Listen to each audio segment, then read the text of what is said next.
Hai, welcome to part 2 dari video modul ERP. Mungkin untuk mengingatkan teman-teman kembali ya, di video part 1 kami itu telah membuat akun-akun bank, input kontak vendor, input raw materials, lalu membuat BOM list. Oke, jadi pada video kali ini kita tuh akan melanjutkan materi terkait ERP secara lebih dalam. Pada video part 1, kita tuh telah membuat BOM list untuk memproduksi satu pushback. Nah, sekarang kita tuh akan melanjutkan studi kasusnya.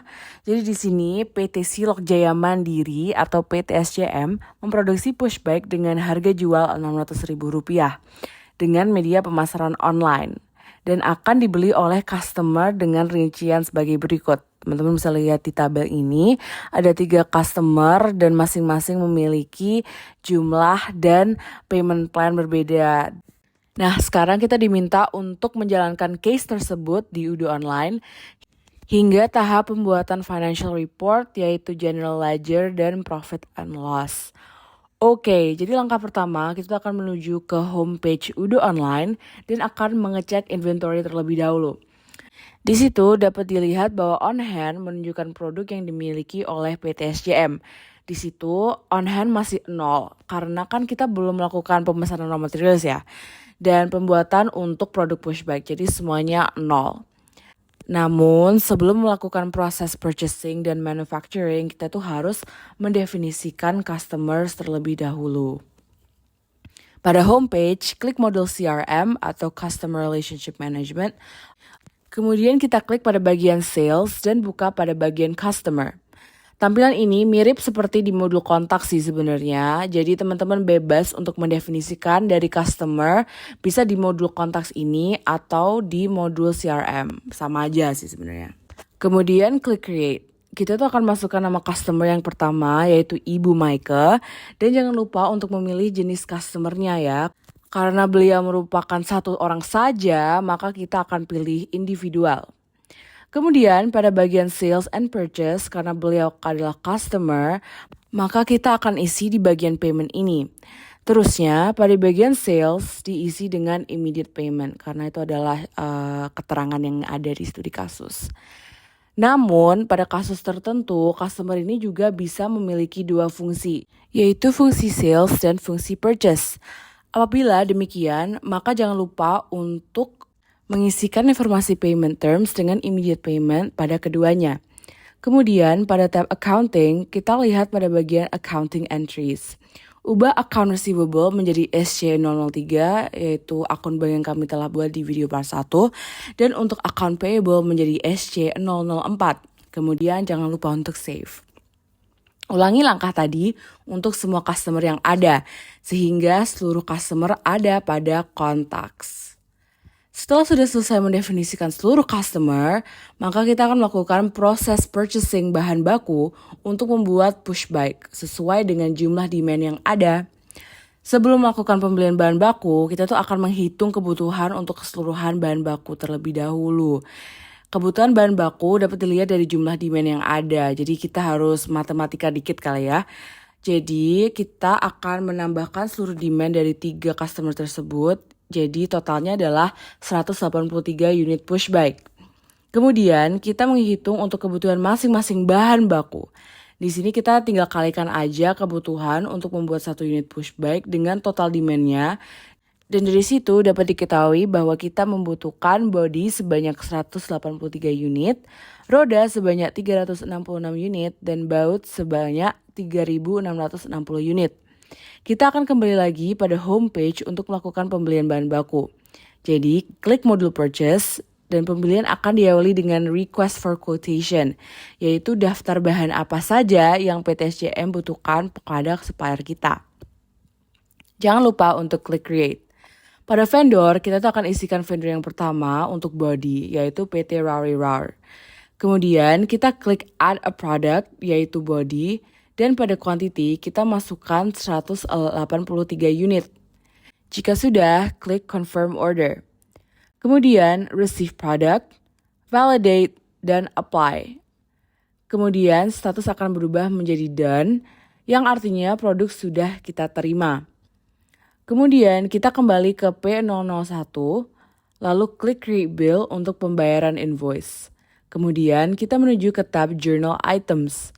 Pada account interim stock, kita akan ubah menjadi SC005, yaitu akun expenses. Jangan lupa isi bill date sesuai dengan tanggal pembelian ya teman-teman. Bisa aja tanggal teman-teman mulai ngerjain inilah. Kemudian kita klik register payment. Kemudian klik create payment. Nah, kemudian akan ada tanda bahwa proses pembelian sudah selesai, yaitu in payment yang berwarna hijau. Nah, lanjutkan step-steps yang telah dijelaskan untuk semua jenis bahan baku dengan kembali ke request for quotation dan klik create. Oke, setelah semua pembelian bahan baku sudah selesai dilakukan, maka kita bisa menuju ke bagian inventory untuk mengecek ketersediaan bahan baku. Balik ke homepage, klik modul inventory, kemudian masuk ke product. Di sini, kita dapat melihat produk on hand untuk masing-masing raw materials. Jangan lupa untuk dicek untuk memastikan jumlahnya cukup dan memenuhi semua demand. Sekarang, kita akan masuk ke bagian manufacturing ya teman-teman, di mana kita akan melakukan pembuatan produk push bike. Jadi kita akan menuju ke modul manufacturing. Di sini, kita akan membuat manufacturing order yang memberi perintah pada departemen manufacturing. Klik create di atas dan pada produk isi push bike. Kemudian, pada quantity kita isi dengan 183 unit. Kita pastikan terlebih dahulu jumlah to consume-nya sesuai nggak ya sama raw material yang dibutuhkan. Apabila sudah sesuai, klik confirm, kemudian produce all. Kemudian klik save. Proses pembuatan push bike ini sudah selesai dan kita bisa cek langsung di bagian produksi atas. Nah, teman-teman di sini udah bisa lihat kan kalau on hand inventory push bike sekarang sudah menjadi 183 unit yang artinya sejumlah dengan demand yang ada. Dan on hand inventory pada raw material seperti body, roda, dan baut telah menjadi 0 karena kan sudah telah habis digunakan untuk produksi push bike. Nah, setelah memproduksi push bike, kita tuh akan sekarang menjualkan ke customer teman-teman atau melakukan proses sales. Kita kembali ke homepage, kemudian buka modul sales. Kita akan membuat quotation untuk sales untuk masing-masing customer. Quotation yang pertama adalah untuk customer Ibu Maike. Kita akan klik create, kemudian pilih customer, pilih Ibu Maike. Pada produk adalah push bike dengan jumlah 8 unit. Pastikan harga unit price sudah sesuai dan kemudian klik confirm. Kemudian klik create invoice, pilih regular invoice, dan kemudian klik and view invoice. Nah, di sini pastikan pada bagian journal items milik teman-teman sudah dengan akun bank SC006 dan SC003. Kemudian klik confirm. Kemudian kita klik register payment dan klik create payment. Nah, di sini dapat dilihat bahwa invoice ini sudah in payment. Namun, untuk memastikan bahwa produknya dalam tanda kutip sudah selesai dan sampai di tangan customer, klik sales order, lalu klik delivery. Dan lalu klik validate untuk menyelesaikan proses penjualan ini. Dan jadi deh, lakukan proses penjualan ini untuk seluruh customer ya teman-teman. Dan kalau sudah selesai pada halaman sales, teman-teman dapat melihat seluruh sales order yang telah dibuat.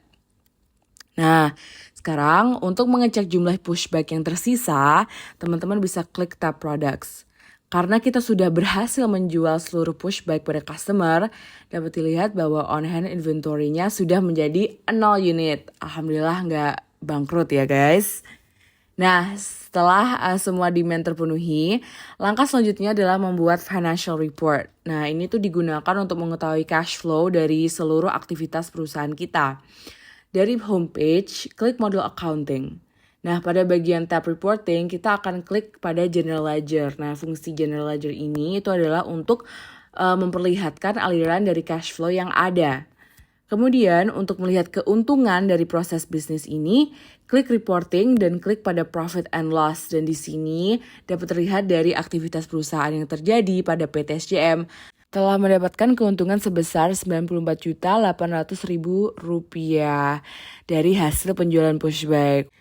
Oke, sebenarnya teman-teman bisa lihat kan di bagian reporting ini masih banyak laporan yang teman-teman bisa buat dan dapat kita lihat. Namun untuk praktikum kali ini cukup menggunakan 2 laporan saja ya teman-teman, yaitu general ledger dan juga profit and loss.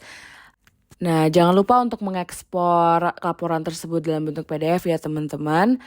Oke, demikianlah penjelasan dari studi kasus ini menggunakan Udu Online. Semangat praktikumnya teman-teman. Thank you for watching. Jangan lupa like dan subscribe. Bye-bye.